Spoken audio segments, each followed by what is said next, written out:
आप अच्छे होंगे। मैंने यहाँ पे एक टेस्ट सीरीज़ स्टार्ट कर रहा हूँ, ठीक है, जो आप घर बैठे इस क्वेश्चंस के जो सीरीज़ है उसको आप सॉल्व कर सकते हो। देखिए, बहुत सारे कॉन्सेप्ट हम लोग पढ़ते हैं, बट अप्लाई जो कॉन्सेप्ट करना है क्वेश्चंस में वो हम नहीं कर पाते हैं, और किस टाइप से क्वेश्चन करना चाहिए वो भी एक प्रॉब्लम आता है। तो मैंने क्या किया है कि बहुत सारा क्वेश्चंस का सीरीज़ बनाया हुआ है, ठीक है। उस क्वेश्चन का सीरीज़ इसलिए बनाया ताकि आप क्वेश्चंस को पहले सॉल्व कर सको। अगर आप सॉल्व नहीं कर पाते हो तो फिर उसके सॉल्यूशन आपको मिल जाएंगे। और सबसे मेन चीज़ है कि मैं सेलेक्टेड क्वेश्चन डाला हुआ, तो बहुत ही ज़्यादा इम्पॉर्टेंट है ये क्वेश्चंस। आप एक बार सॉल्व करके देखिए, बहुत ही मज़ा आएगा आपको, ठीक है। तो स्टार्ट करते हैं। सबसे पहला क्वेश्चंस जो है इसमें बोला कि how many degree of unsaturations are there in the following accord. तो डिग्री ऑफ अनसेचुरेशंस निकालने के लिए बोल रहा है। तो डिग्री ऑफ अनसेचुरेशन क्या होता है बच्चों? सबसे पहला चीज़ है कि डिग्री ऑफ अनसेचुरेशन होता क्या है। तो देखिए, डिग्री ऑफ अनसेचुरेशन के लिए सबसे पहला चीज़ है कि उसमें या तो डबल बॉन्ड रहे, ठीक है, या तो ट्रिपल बॉन्ड रहे, या तो कोई साइकिल बना रहे, ठीक है। तो ये सब अनसेचुरेशन होता है। तो अब जैसे ये क्वेश्चन दिया हुआ बहुत ही कॉम्प्लिकेटेड है, एक्चुअली फार्मूला रहता है। तो फार्मूला अगर जैसे मान लीजिए कि C4H10 था, ठीक है, इसका अगर आप डिग्री ऑफ अनसेचुरेशन निकालते हैं तो सबसे पहले क्या टोटल नंबर ऑफ कार्बन जो है, जैसे 4 है यहाँ पे, +1 कर देते हैं, ठीक है, और माइनस क्या कर देते हैं बच्चों, 10 डिवाइडेड बाई 2, ठीक है। तो यहाँ पे हमें 5 - 5 यानी कि यहाँ पे 0 मिल जाता है। मतलब इसमें कोई भी डबल बॉन्ड, ट्रिपल बॉन्ड या साइकिल नहीं है। डिग्री ऑफ अनसेचुरेशन का मतलब होता है कि या डबल बॉन्ड, ट्रिपल बॉन्ड रहे या साइकिल रहे, तो उसको हम लोग डिग्री ऑफ अनसेचुरेशन बोलते हैं, ठीक है। तो यहाँ पे क्वेश्चंस है कि कितने डिग्री ऑफ अनसेचुरेशन है। तो सबसे पहले देख लीजिए कि triple bond, double bond, cycle कितने हैं, उसके अकॉर्डिंग निकाल सकते हैं। तो बहुत ईजी है। देखो यहाँ पे ट्रिपल बॉन्ड है, ठीक है, तो ट्रिपल बॉन्ड में कितना डिग्री ऑफ अनसेचुरेशन होता है, 2 होता है, ठीक है। इसी प्रकार यहाँ पे देखो डबल बॉन्ड है, तो यहाँ पे 1 डिग्री ऑफ अनसेचुरेशन है। ये आपका ये बेंजीन है, बेंजीन आपको पता है, बेंजीन में एक साइकिल होता है, ठीक है, 1 डिग्री ऑफ अनसेचुरेशन हो गया, और यहाँ पे 3 डबल बॉन्ड होता है। तो टोटल कितने हो जाएंगे, 4 हो जाएंगे डिग्री ऑफ अनसेचुरेशन। तो इसमें कितना मिलेगा आपको, 4 मिलेगा, ठीक है। और ये एक साइकिल है तो 1 हो गया, यहाँ पे एक साइकिल और डबल बॉन्ड है तो यहाँ पे 2 हो गया, और यहाँ पे एक डबल बॉन्ड है। तो टोटल अगर आप काउंट करोगे तो कितना आएगा, 11 आएगा। तो पूछा है कितने डिग्री ऑफ अनसेचुरेशन होगा, तो सिंपल सा है, या इसका आंसर हो जाएगा डी, ठीक है। तो अगला नेक्स्ट क्वेश्चन देखते हैं। नेक्स्ट क्वेश्चन में आपको दिया हुआ है कि how many cyclic structure are possible for C4H6।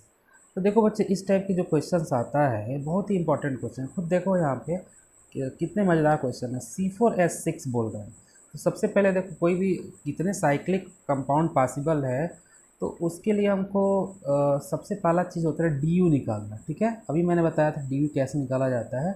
हम लोग क्या करते हैं, टोटल नंबर ऑफ कार्बन जैसे यहाँ पे 4 है, तो उसमें 1 ऐड कर देंगे, माइनस करेंगे 6 डिवाइडेड बाई 2, तो कितना होगा 5, ठीक है। 5 हो गया, 4 प्लस एंड यहाँ पे 3 हो गया, यानी कि यहाँ पे डिग्री ऑफ अनसेचुरेशन कितना आ गया, 2 आ गया। अब 2 का मतलब क्या हो सकता है बच्चों, 2 का मतलब ये हो सकता है कि या तो उसमें 2 डबल बॉन्ड हो, ठीक है, या दूसरा क्या कंडीशन हो सकता है, उसमें एक ट्रिपल बॉन्ड हो सकता है। तीसरा क्या हो सकता है, अब देखो एक साइकिल से एक DU होता है, तो DU 2 है, तो इसका मतलब क्या होगा, 2 साइकिल हो सकता है, ठीक है। और चौथा कंडीशन क्या हो सकता है कि बाई साइकिल हो सकता है बच्चों। बाई साइकिल का मतलब, अब एक साइकिल है तो एक DU है, तो बाई साइकिल का मतलब क्या हो गया, 2, ठीक है। तो इस तरह से आप इसमें ये निकाल सकते हो कि कितने साइक्लिक स्ट्रक्चर पॉसिबल है। तो देखो साइक्लिक में तो पहला जो ऑप्शन है, जैसे 2 DU मतलब कि 2 डबल बॉन्ड हम लोग नहीं ले सकते हैं, ठीक है, एक ट्रिपल बॉन्ड वाला भी नहीं ले सकते। साइकिल पूछा है तो केवल हम लोग 2 साइकिल और एक बाई से एक साइकिल बनाने की कोशिश करेंगे, और देखेंगे कि हमारा कितना इसमें पॉसिबल स्ट्रक्चर बन रहा है, ठीक है। तो बहुत ही ध्यान से इसको करना, बहुत ही इंटरेस्टिंग क्वेश्चन है। तो देखो सबसे पहले कि आपको 4 कार्बन है, तो 4 कार्बन का साइकिल बनाओगे बच्चों, तो जाहिर सी बात है एक साइक्लोब्यूटेन बनेगा। अब चूँकि DU 2 है, तो 2 का मतलब क्या हो गया, एक साइकिल हो गया, और यहाँ पे क्या होगा, डबल बॉन्ड होगा। क्योंकि जब भी आप कोई स्ट्रक्चर बनाओगे तो सबसे पहले फार्मूला में चेक कर लो। अगर केवल साइकिल बनाते तो ये फार्मूला में सही नहीं होता, क्योंकि DU इसका 2 है, वहाँ पे आपका 1 ही आता है। ठीक है, तो एक स्ट्रक्चर हो गया। दूसरा क्या हो सकता है बच्चों, देखो जो मैक्सिमम नंबर ऑफ कार्बन होता है उसका पहले उतने नंबर का हम लोग साइकिल बना लेते हैं। अब क्या करते हैं, आपको पता है जब भी आपको साइकिल बनाना है तो मिनिमम कार्बन का जो नंबर होता है वो 3 होता है, ठीक है। तो 3 का साइकिल बनता है, उससे अब जैसे जैसे आगे बढ़ते जाओगे तो साइकिल बनते जाएगा, लेकिन 3 मिनिमम होना चाहिए। उसी तरह बाईसाइकिल के लिए कंडीशन होता है कि 4 कम से कम उसमें कार्बन का नंबर होना चाहिए, ठीक है। तो हम लोग 4 का मैक्सिमम बना चुके हैं। अब देखो सबसे पहला चीज़ है कि इसमें total number of cyclic compound पूछा है। तो अब हम क्या करेंगे, 4 तो बना चुके हैं 4 नंबर से, अब हम क्या करेंगे 3 का साइकिल बनाएंगे, ठीक है। 3 का साइकिल बनाएंगे और यहाँ पे एक डबल बॉन्ड लगाएंगे। ये दूसरा स्ट्रक्चर हो गया। अब आप देखो इसमें आप बहुत सारे स्ट्रक्चर बना सकते हो। अब डबल बॉन्ड देखो, कभी भी total number of cyclic structure पूछ रहा है तो रिपीट नहीं होना चाहिए, ठीक है। दूसरा क्या हो सकता है बच्चों, बस हम डबल बॉन्ड को क्या करेंगे, रोटेट करेंगे। तो यहाँ डबल बॉन्ड तब यहाँ पे हो गया, ठीक है। तो एक ये भी बन सकता है और एक और भी बन सकता है बच्चों, ये डबल बॉन्ड यहाँ चला जाए तो टोटल यहाँ पे 4 हो गया, ठीक है। अब देखो 3 से हम, मैंने बताया था मिनिमम कार्बन की संख्या कितनी होना चाहिए, 3 होना चाहिए एक साइकिल बनाने के लिए। अब 2 से तो बनेगा नहीं, तो इतना हम साइकिल बना लिए, ठीक है। अब साइकिल से हम लोग साइक्लिक स्ट्रक्चर जो था उसमें मैंने पहले ही कंडीशन बताया, थर्ड में क्या बताया था कि एक साइकिल और एक डबल बॉन्ड होना चाहिए, ठीक है। और चौथा क्या बताया था, बाईसाइक्लिक होना चाहिए। तो जाहिर सी बात है यहाँ पे 4 हो गया। अब ये साइकिल और डबल बॉन्ड से तो नहीं बना सकते, तो बाईसाइकिल यूज करेंगे। अब बाईसाइकिल के लिए कंडीशन क्या बताया था, मिनिमम जो कार्बन का नंबर होना चाहिए वो 4 होना चाहिए। तो यहाँ पे 4 है तो हम आराम से बाईसाइकिल बना सकते हैं, तो ये भी हो जाएगा। तो टोटल नंबर अब कितने साइक्लिक कंपाउंड हो जाएंगे, 1 2 3 4 5। तो सही आंसर क्या होगा आपका 5, ये आपका राइट आंसर हो जाएगा, ठीक है। चलिए नेक्स्ट क्वेश्चन की तरफ हम लोग बढ़ते हैं। हाँ ठीक है, नेक्स्ट क्वेश्चन में क्या है, ये भी अगर आप फर्स्ट सेकंड थर्ड, अभी तीसरा क्वेश्चन भी वैसे ही है। पूछा है कि टोटल नंबर आप स्ट्रक्चरल आइसोमर कितना होगा, C6H14। तो सेम चीज़ करेंगे हम लोग, डिग्री ऑफ अनसेचुरेशन निकालेंगे, ठीक है। डिग्री ऑफ अनसेचुरेशन कैसे निकालते हैं बच्चों, वही कार्बन में टोटल नंबर ऑफ कार्बन 6 + 1, ठीक है, -14/2। तो यहाँ पे कितना आएगा, 7 - 7 यानी कि 0। तो यहाँ पे डिग्री ऑफ अनसेचुरेशन कितना आ गया, 0 आ गया। तो जाहिर सी बात है इसमें डबल बॉन्ड या साइकिल वगैरह तो नहीं आएगा। इसमें क्या होगा, आपका स्ट्रक्चरल आइसोमर अगर जब भी आपसे पूछा जाता है तो स्ट्रक्चरल आइसोमर का मतलब क्या हो सकता है, या तो चैन हो सकता है, ठीक है, पोजीशन आइसोमर हो सकता है, ठीक है, मेटामेरिज्म हो सकता है, या टाटोमेरिज्म हो सकता है, ठीक है, या तो रिंग चैन, ठीक है। तो ये सब हो सकता है, फंक्शनल आइसोमर। तो ये सब स्ट्रक्चरल आइसोमर। जब भी आपसे स्ट्रक्चर आइसोमर की बात करता है तो आप लोग क्या बोलते हैं कि the compound which having same molecular formula but different in structure, लेकिन वो आइसोमर का डिफिनीशन नहीं होता, स्ट्रक्चरल आइसोमर का डिफिनीशन आप बताते हैं, ठीक है। आइसोमर का मतलब ये होता है कि the compound which having same molecular formula. जब भी आपको आइसोमेरिज्म पूछा जाता है तो पहले फार्मूला देखना रहता है, ठीक है, वो सही है कि गलत है। मतलब सो दोनों का फार्मूला सेम होना चाहिए। 6 कार्बन है तो दूसरे वाले में क्योंकि पेयर रहता है, आइसोमर का मतलब क्या होता है, पेयर होगा। तो उसमें भी जितने 6 कार्बन है तो उसमें भी दूसरे वाले में भी 6 होना चाहिए। ऐसा नहीं कि 5 हो जाए आपको आइसोमर बनाने के लिए, तो फार्मूला ही गलत हो जाएगा, ठीक है। तो सबसे पहले आप क्या करोगे, टोटल नंबर आप इसमें देखोगे कि कौन सा आइसोमर बनाना है। तो स्ट्रक्चरल आइसोमर बनाना है तो क्या करेंगे हम लोग, इसमें डी यू निकालिए, 0 हो गया, मतलब हमारा स्ट्रक्चर आइसोमर चैन बन सकता है, ठीक है। तो चलिए हम चैन बना कर देखते हैं किस तरह से कितना नंबर ऑफ आइसोमर बनेगा, ठीक है। तो स्ट्रक्चर आइसोमर बोला है क्योंकि आइसोमर का जो अगर आप बोलोगे कि कितने आइसोमर्स होते हैं, ठीक है, तो सबसे पहले आइसोमर का डिफिनीशन क्या होता है, the compound which having same molecular formula but different in physical and chemical property. और आइसोमर का टाइप्स क्या होता है, स्ट्रक्चरल आइसोमर और स्टीरियो आइसोमर, ठीक है। तो स्ट्रक्चरल आइसोमरिज्म में पूछा जा रहा है तो चैन पोजीशन ऐसे आएगा, ठीक है। तो चलिए हम लोग चैन बना के देखते हैं कितना आइसोमर बनता है। तो 6 कार्बन है, सिंपल है। सबसे पहला हम क्या करेंगे, 6 कार्बन का हम लोग साइकिल मतलब एक कंपाउंड बना लेंगे, ठीक है। तो 6 साइकिल का अगर हम बनाएंगे तो सबसे पहले एकदम स्ट्रेट चैन, ठीक है, 1 2 3 4 5, ठीक है, 6। तो यहाँ पे हम लोग 6 बना लेंगे। ठीक है। अब जब भी आप कंपाउंड बनाना तो एक चीज़ ध्यान रखना, क्या चीज़ ध्यान रखना है कि हमेशा याद रखना है कि जब भी आप पहले स्ट्रेट चेन बनाइए, ठीक है, उसके बाद क्या कीजिए, कार्बन को एक एक कम करते जाइए। तो कार्ब अब एक बन गया, अब क्या करना है, अब तो 6 से बन नहीं सकता है, तो हम 6 से क्या कर देंगे, 5 कर देंगे, तो कार्बन 5 हो गया। अब जो लास्ट जो भी कार्बन आप कम किए हो उसको आपको क्या करना है, ब्रांचिंग करना है। तो चलिए मैं इस कार्बन को यहाँ लगा देता हूँ, ठीक है, तो एक स्ट्रक्चर ये बन गया, ठीक है। तो कभी भी स्ट्रक्चर अब बनाते हो तो ये ध्यान रखना है कि डिफरेंट होना चाहिए, सेम नहीं होना चाहिए। तो एक बना 1 2, ठीक है। और क्या कर सकते, इस कार्बन को यहाँ भी लगा सकते हैं, ठीक है, तो एक और स्ट्रक्चर हमारा तैयार हो जाएगा, ठीक है, क्योंकि हमारा डिफरेंट स्ट्रक्चर होना चाहिए। तो यहाँ पे एक कार्बन लगा दिए 1 2 3, ठीक है। अब अगर हम कार्बन को मैं यहाँ लगा दूंगा तो फिर से रिपीट हो जाएगा, तो हमको रिपीट नहीं करना, डिफरेंट स्ट्रक्चर बनाना। तो पहले क्या करना, 6 कार्बन से एक स्ट्रेट चेन बना दीजिए। अब 6 से तो हम बना नहीं सकते, तो क्या करेंगे, एक कार्बन को कम कर देंगे और उसको ब्रांचिंग कर देंगे, तो 1 2 3 बन गया, ठीक है। अब इससे नहीं बन सकता, और एक कार्बन को कम करेंगे, ठीक है। तो चलिए एक कार्बन को और कम करते हैं। तो एक कार्बन को अगर और कम करोगे तो क्या होगा, 4 का बनेगा, 4 का मतलब 4 का बन गया। अब 2 कार्बन बच गए, तो 2 कार्बन को हमको एडजस्ट करना है। तो ये देखिए, एक ये स्ट्रक्चर बन सकता है और दूसरा क्या बन सकता है, एक ही कार्बन से दोनों कार्बन लग सकते हैं, ठीक है। तो पहले 3 बना था, ये 4 और 5, ठीक है, ये बन गया। और अगर आप ये सोच रहे होगे कि सर ऐसा भी तो कर सकते हैं ना, कि जैसे एक कार्बन यहाँ पे फिर इसमें लगा दे, तो नहीं, तो वो फिर से रिपीट हो जाएगा, ठीक है। तो ये नहीं है, स्ट्रक्चर रिपीट हो जाएगा। तो 3 पहले बना था, ये 5 बन गए, ठीक है। और अगर आप करना चाहते हो तो, और अगर आप करते हो जैसे कि मैं 3 कार्बन का बनाऊँगा, ठीक है, तो ये रिपीट हो जाएगा फिर से, ठीक है। ये और मतलब पॉसिबल नहीं है। तो पूछा है total number of structural isomer possible कितना होगा, तो इसका आंसर क्या हो जाएगा बच्चों, 5, ठीक है। तो इसका आंसर आ जाएगा 5। चलिए नेक्स्ट क्वेश्चन की तरफ मूव करते हैं हम लोग। नेक्स्ट क्वेश्चन में देखिए क्या बोलता है। हाँ, बहुत ही अच्छा क्वेश्चन है। सोचिए कि क्वेश्चन दिया हुआ है कि द कंपाउंड गिवन बिलो, इसमें पूछा है कि कौन सा आइसोमर है। मैंने पहले ही बताया था कि आपको पेयर देगा, ठीक है। कभी भी कोई क्वेश्चन देता है तो क्या देता है, पेयर देता है। तो पूछा है कि इसमें कौन सा आइसोमर होगा दोनों। तो सिंपल सा है, देखिए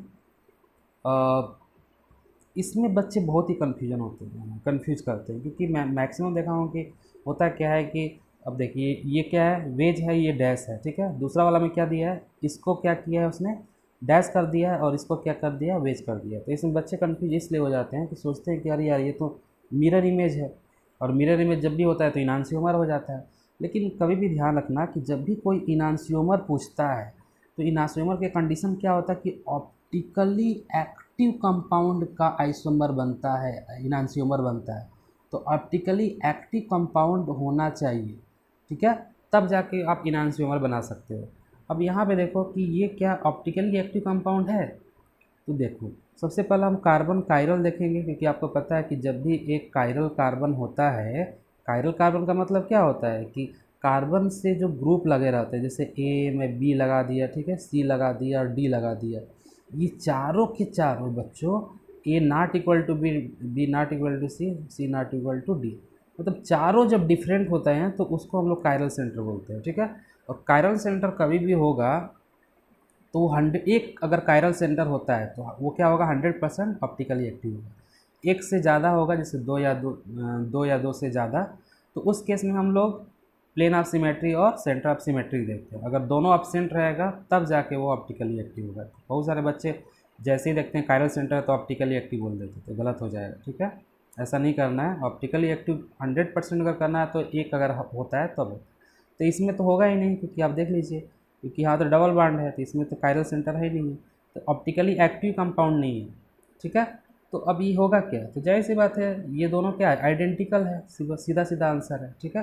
तो बच्चे इसमें बहुत सारा मिस्टेक करते हैं। एक क्वेश्चन ऐसे भी रहता है कि जैसे देखिए ये अब बहुत ही फेमस एग्जाम्पल होता है, जैसे मान लीजिए कि यहाँ पे COH लगा देता है, नीचे भी COH लगा देता है, ठीक है, यहाँ पे OH लगा दिया, यहाँ पे OH लगा दिया, यहाँ पे H और यहाँ पे H। तो ये क्या है, टार्ट्रिक एसिड है, ठीक है। तो इसको उल्टा करके दे देता है इस तरह से, OH यहाँ लगा देगा, यहाँ पे OH लगा देगा, यहाँ पे COH लगा देगा, यहाँ पे COH लगा देगा, यहाँ पे HH। तो इसको क्या बोलते हैं, जैसे इसको बोलते हैं कि यार ये A और B है, तो ये दोनों क्या है, इनांशियोमर है। जबकि आपको पता ऑप्टिकली एक्टिव नहीं है, क्योंकि ये क्या है, ऊपर का पोर्शन और नीचे का पोर्शन एग्जैक्ट इक्वल है। तो ये क्या हो जाएगा, एक दूसरे को कैंसिल कर देगा, मतलब नेट रोटेशन जीरो हो जाएगा, ठीक है। ये मीजो कंपाउंड बोलते हैं। मीजो कंपाउंड आपको पता है कि कायरल सेंटर इसमें है 2, ठीक है, लेकिन ऑप्टिकली एक्टिव कंपाउंड नहीं होता, ठीक है। तो इस तरह से आपको करना होगा। चलिए नेक्स्ट क्वेश्चन की तरफ मूव करते हैं। चलिए नेक्स्ट क्वेश्चन है, बोलता है कि identity which of the below meso compound पूछ रहे हैं, कौन सा इसमें मीजो कंपाउंड है, ठीक है। तो मीजो कंपाउंड जब इसका स्ट्रक्चर आप देख रहे हो, पूछा है कि किसमें मीजो कंपाउंड हो रहा है। तो मीजो कंपाउंड का मैंने क्या बताया था कि प्लेन ऑफ सिमेट्री होना चाहिए, ठीक है, और कायरल सेंटर तो होना ही चाहिए। तो ये देखो यहाँ पे मीजो के लिए सबसे पहला चीज़, पहला अगर देखोगे तो यहाँ से अगर हम लोग कट कर दें, ठीक है, यहाँ से कट कर दे तो एग्जैक्ट लेफ्ट और राइट दोनों इक्वल हो रहा है, मतलब प्लेन ऑफ सिमेट्री है। तो ये तो पहला ऑप्शन पूरा सही हो जाएगा, ठीक है। दूसरा देखो, यहाँ से अगर हम लोग कट कर देंगे तो ये इधर डैश है, इधर वेज है, तो ये तो प्लेन ऑफ सिमेट्री है ही नहीं है, ठीक है। थर्ड में देखिए, यहाँ से अगर हम लोग इसको कट कर देते हैं तो ये वाला पोर्शन ये वाला इक्वल है, ये वाला इक्वल है, तो ये क्या है, ये वाला पोर्शन ये प्लस इक्वल हो गया, मतलब प्लेन ऑफ सिमेट्री हो गया। तो ये भी आंसर सही है, ठीक है। इसमें अगर हम लोग कट करते हैं तो इसमें नहीं होगा बच्चों, क्योंकि इसके अपोजिट में क्या है, CH3 है, ठीक है, यहाँ पे CH3 है। तो एक दूसरे को क्या करता है दोनों उसको सुप्रीम पोज नहीं कर पाएगा, तो ये नहीं हो पाएगा, ठीक है। दूसरा चीज़ है ये वाला, इसमें तो आप होगा ही नहीं, अगर ऐसे भी कट कर देंगे हम लोग तो इधर वेज है, इधर डैश है, तो ये भी नहीं होगा। तो पूछा है कि कितने इसमें मीजो कंपाउंड है, तो सिंपल है 1 and 3, तो 1 and 3 वाला ऑप्शन देख लीजिए A, तो ये आपका आंसर हो जाएगा, ठीक है। चलिए नेक्स्ट क्वेश्चन की तरफ बढ़ते हैं। चलिए बहुत ही अच्छा क्वेश्चन है, बोलता है कि विच of the following is correct for physical properties of the geometrical isomerism. बहुत ही अच्छा क्वेश्चन है, इसमें ही बच्चे बहुत ही कंफ्यूज होते हैं। देखो सबसे पहला चीज़ है डाइपोल मोमेंट दिया है, ठीक है, और बॉइलिंग पॉइंट दिया है, मेल्टिंग पॉइंट दिया है और स्टेबिलिटी दिया है। तो सबसे पहला चीज़, अगर डाइपोल मोमेंट अगर आप निकाल देते हो, ठीक है, अगर डाइपोल मोमेंट निकाल देते हो किसी भी कंपाउंड का डाइपोल मोमेंट अगर आ जाता है, तो डाइपोल मोमेंट जो होता है ना बच्चों, वो directly proportional to boiling point, ठीक है, directly proportional to melting point, ठीक है, directly proportional to melting point ये होता है, ठीक है। तो हम देख लेते हैं, ये आप देख सकते हो कि डबल बॉन्ड है, और आपको पता है कि जो भी ज्योमेट्रिकल आइसोमेरिज्म होता है वहाँ पे क्या होता है, वहाँ पे आपका ये होता है, दोनों ग्रुप अलग अलग डिफरेंट है, ठीक है। तो जाहिर सी बात है क्या होगा आपका, ये आपका ज्योमेट्रिकल आइसोमेरिज्म करेगा। तो यहाँ पे क्या है बच्चों, यहाँ पे ये चीज़ आप देख रहे हो कि ये जो ग्रुप है, ठीक है, ये CH3 जो लगा हुआ है, ठीक है, ये आपका इधर जा रहा है और ये भी इधर जा रहा है, ठीक है। तो दोनों ऐड हो रहे हैं, ये ट्रांस है, क्योंकि HH अपोजिट है तो ये ट्रांस हो गया। दूसरा क्या है, CH3 है और मतलब HH है, तो ये तो आपका सीस हो गया। लेकिन इस केस में क्या होगा कि CH3 इधर जा रहा है, ठीक है, और Cl इधर जा रहा है, क्योंकि आपको पता है कि जो डायरेक्शन ऑफ डाइपोल मोमेंट होता है, ठीक है, वो किधर से किधर होता है, पॉजिटिव से निगेटिव की तरफ, ठीक है। तो पॉजिटिव से निगेटिव की तरफ आपका डायरेक्शन होता है डाइपोल मोमेंट का। तो पॉजिटिव से मतलब निगेटिव की तरफ, मोर इलेक्ट्रोनिगेटिव, ऐसे ही बोल सकते हो कि जो डाइपोल मोमेंट का डायरेक्शन होता है वो मोर इलेक्ट्रोनिगेटिव की तरफ रहता है। तो Cl ज़्यादा इलेक्ट्रोनिटी है तो उधर हो जाएगा। ट्रांस में देख लो कि दोनों ऐड हो रहा है, तो डाइपोल मोमेंट ज़्यादा होगा, क्योंकि वेक्टर क्वांटिटी इसमें ऐड हो रहा है। इसमें क्या होगा, नीचे जा रहा है कि ऊपर उधर जा रहा है, तो इसमें क्या होगा, डिफरेंस होगा, मतलब कि सब्ट्रैक्ट होगा। इसलिए जो पहला का डाइपोल मोमेंट ज़्यादा होगा दूसरे से। तो अब जान गए होंगे कि अगर पहले का जब ज़्यादा मतलब कि डाइपोल मोमेंट है, तो पहला वाला का मेल्टिंग पॉइंट भी ज़्यादा होगा, बाइंडिंग पॉइंट भी ज़्यादा होगा, ठीक है। स्टेबिलिटी तो आपको पता ही है, ट्रांस का सबसे ज़्यादा स्टेबिलिटी होगा, ठीक है। तो इस केस में आंसर क्या हो जाएगा बच्चों, 1 is greater than 2, 1 is greater than 2, मतलब ये C वाला ऑप्शन आपका सही हो जाएगा, ठीक है, आपका सी वाला ऑप्शन सही हो जाएगा। चलिए नेक्स्ट क्वेश्चन की तरफ हम लोग मूव करते हैं। ठीक है, अगला क्वेश्चन है कि बोला है कि विच of the following pair of component position isomer. तो ये भी बहुत ही आसान क्वेश्चन है। पोजीशन आइसोमर में क्या होता है बच्चों कि फंक्शनल ग्रुप हमेशा दोनों फंक्शनल आइसोमेरिज्म और पोजीशन दोनों ही क्या है, स्ट्रक्चरल आइसोमेरिज्म है। दोनों में कन्फ्यूजन क्या होता है कि दोनों में कौन मतलब होता है, और मेटामेरिज्म में क्या मतलब मेटामेरिज्म किसको होता है। तो सबसे पहला चीज़ है, देखो पोजीशन आइसोमेरिज्म में क्या होता है, फंक्शनल ग्रुप जो होता है, फंक्शनल ग्रुप वो क्या होता है, कांस्टेंट रहता है, मतलब एक ही फंक्शनल ग्रुप रहेगा। जैसे यहाँ पे देखो कीटोन है, यहाँ भी कीटोन है, ठीक है, बस वो अपना पोजीशन चेंज करता है, तो उसको हम लोग क्या बोलते हैं, पोजीशन आइसोमर। तो ये आंसर सीधा ही है। ठीक है, और दूसरा चीज़ है, कभी भी ध्यान रखना कि जब भी अगर आपका अलग अलग ग्रुप, जैसे यहाँ पे एल्डिहाइड है और यहाँ पे कीटोन है, तो जाहिर सी बात है दोनों डिफरेंट ग्रुप है। तो और देख लीजिए फार्मूला सेम है। ठीक है, 1 2 3 4 5, इधर भी 1 2 3 4 5, मतलब कार्बन इज 5 एंड ऊपर वाला भी 5 है। तो जाहिर सी बात है, मतलब ये आइसोमर तो होगा लेकिन पोजीशन आइसोमर नहीं होगा, ये क्या होगा आपका फंक्शनल आइसोमर। तो फंक्शनल आइसोमर में क्या होता है कि डिफरेंट फंक्शनल ग्रुप होता है, उसको हम फंक्शनल आइसोमरिज्म कहते हैं। ठीक है, तो सिंपल सा है। बाकी सब में देख सकते हो कीटोन है, स्किप कर सकते हो। ऐसे ही आप स्किप कर सकते हो कि भाई बी तो चला ही गया क्योंकि वहाँ पे एल्डिहाइड कीटोन है, यहाँ पे भी वही चीज़ है। और डी ऑप्शन में भी आप देख सकते हो कि एल्डिहाइड कीटोन है, तो ये भी आपका क्या होगा, गलत हो गया। तो एक ही आंसर सही है आपका, पहला वाला। ठीक है, चलिए नेक्स्ट क्वेश्चन की तरफ मूव करते हैं हम लोग। ये बहुत ही अच्छा क्वेश्चन है। बोला गया है कि dipole moment of which ketone is maximum. ठीक है, किसी भी कंपाउंड का अगर डाइपोल मोमेंट पूछा जाता है तो सबसे पहले क्या देखा जाता है, इलेक्ट्रोनिगेटिविटी। ठीक है, क्योंकि डायरेक्शन वो देखते हैं। ठीक है, तो ये यहाँ पे देखो जब ये दे रहा है तो यहाँ पे क्या हो जाएगा, अगर बॉन्ड यहाँ माइनस होगा यहाँ प्लस होगा। ठीक है, तो जाहिर सी बात है ये आपका ये माइनस प्लस उसके बीच का डिस्टेंस जो होता है वो, मतलब डाइपोल मोमेंट का मतलब क्या होता है, डाइपोल मोमेंट का मतलब होता है चार्ज इनटू डिस्टेंस। ठीक है, चार्ज इनटू डिस्टेंस होता है। तो जाहिर सी बात है यहाँ पे तो मतलब कांस्टेंट रहेगा, और यहाँ पे क्या होगा, यहाँ पे भी कांस्टेंट रहेगा। मतलब ये जो डिस्टेंस है, जैसे ये माइनस हो गया, ये प्लस हो गया, यहाँ पे माइनस प्लस हो गया।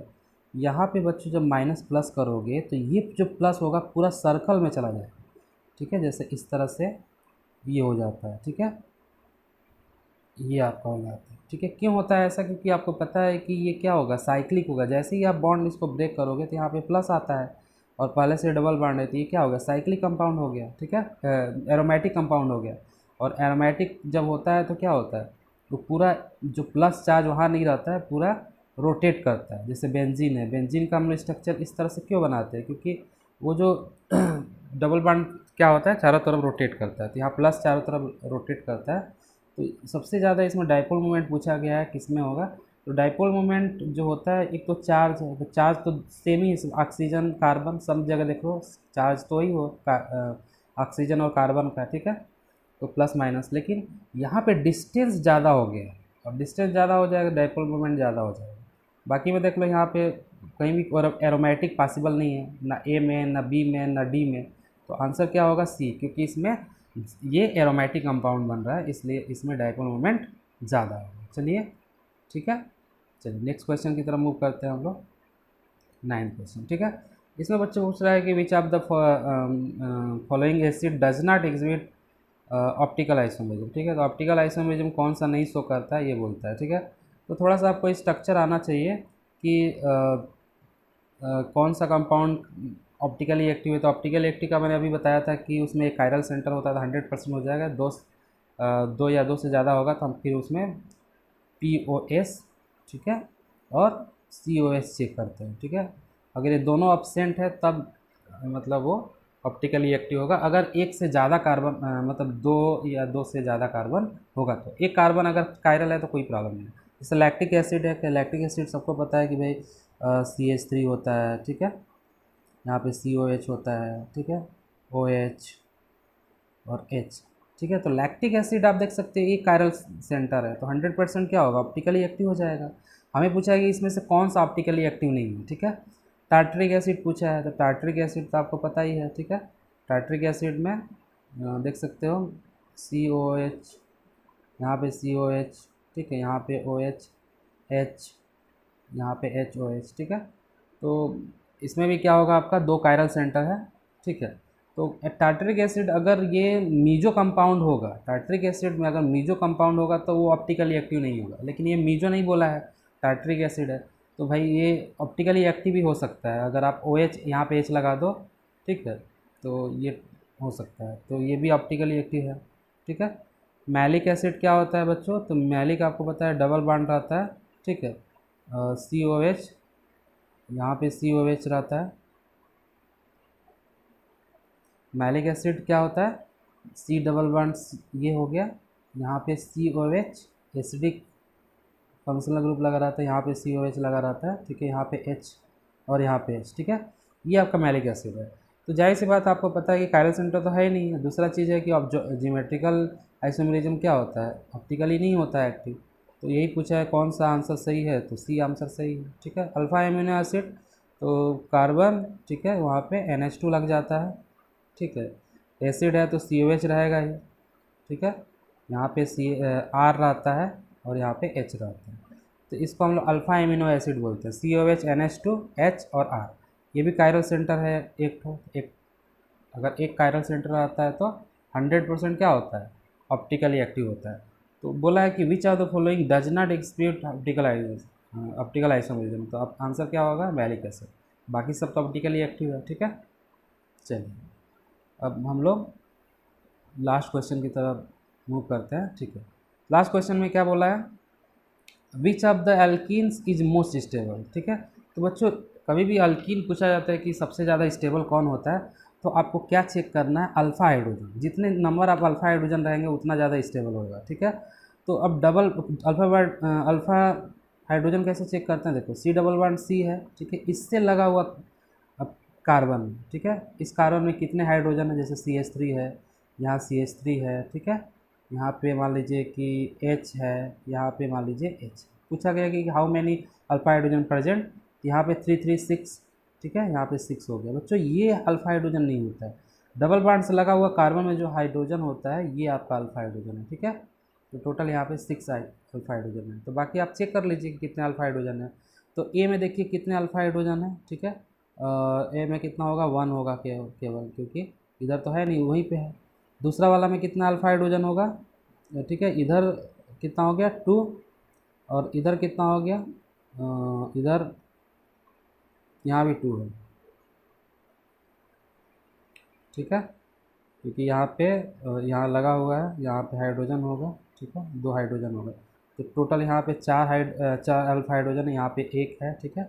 यहाँ पे देखेंगे तो फिर अगेन 1 है, ठीक है।